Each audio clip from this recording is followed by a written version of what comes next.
क्या नुकसान हो सकता है। और आज की इस वीडियो में हम साथ ही जानेंगे कि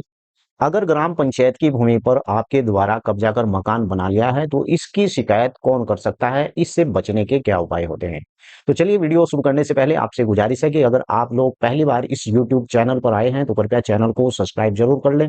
और हाँ, बेल आइकन की घंटी को बिल्कुल भी दबाना ना भूलें, क्योंकि अगर आप लोग बेल आइकन की घंटी दबा देते हैं तो मैं जो भी वीडियो बनाता हूं वो उसका नोटिफिकेशन आपको यानी लगातार मिल जाता है और ऐसे में आप हर एक वीडियो को यानी आसानी से देख सकते हैं। वैसे तो मैंने इस YouTube चैनल के ऊपर ग्राम पंचायत से संबंधित बहुत सी वीडियो बना रखी हैं। अगर आप भाई आपकी जमीन है या किसी और की जमीन है और या फिर अगर आप वहां से नहीं हटते हैं तो जो है पुलिस प्रशासन के द्वारा उस व्यक्ति को वहां से यानी हटा दिया जाता है। अगर आपका कोई भी जमीन ऐसी है कि आपका उस पर 30 साल पुराना कब्जा है तो ऐसे 30 साल पुराने कब्जे को लेकर मामला ये हो जाता है कि उस भूमि को आपको ये देखना चाहिए कि ये तालाब की भूमि है या फिर चरागाह की भूमि है या खाद के गड्ढे तो नहीं है। अगर वो भूमि आबादी के नजदीक आसपास होती है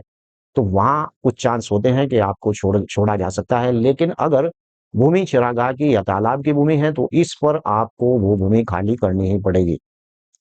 मान लीजिए कि ग्राम पंचायत की जमीन है और ग्राम पंचायत की जमीन पर आपका बहुत पुराना कब्जा है, तो ऐसे में स्वामित्व योजना के आधार पर जो लोग काफी सालों से ऐसी भूमि पर अपना कब्जा जमा कर वहां पर बने हुए थे, ऐसे लोगों को उन भूमियों के ऊपर मालिकाना हक दे दिया गया है। और ऐसे ही हरियाणा प्रदेश के अंदर अगर किसी व्यक्ति ने 600 वर्ग मीटर तक सरकारी जमीन पर कब्जा कर अपने मकान बना रखा है तो या फिर आपने अपनी भूमि में उसे विलय कर रखा है तो 600 मीटर तक अगर आपने 600 वर्ग मीटर तक अगर आपने कर रखा है कब्जा तो वहां की सरकार के द्वारा, राज्य सरकार के द्वारा इस प्रकार का एक यानी प्रस्ताव भी पास हुआ था कि 600 मीटर तक अगर किसी व्यक्ति के द्वारा ऐसी भूमि कब्जाई गई है तो उन्हें भी उस भूमि के ऊपर मालिकाना हक दे दिया जाता था, दे दिया गया है हरियाणा प्रदेश के अंदर इसी प्रकार। मान लीजिए कि सरकारी भूमि है और वो आपको अपने नाम करनी है, तो पहले आपको बता दूं कि सरकारी अगर कागजों में वो भूमि दर्ज है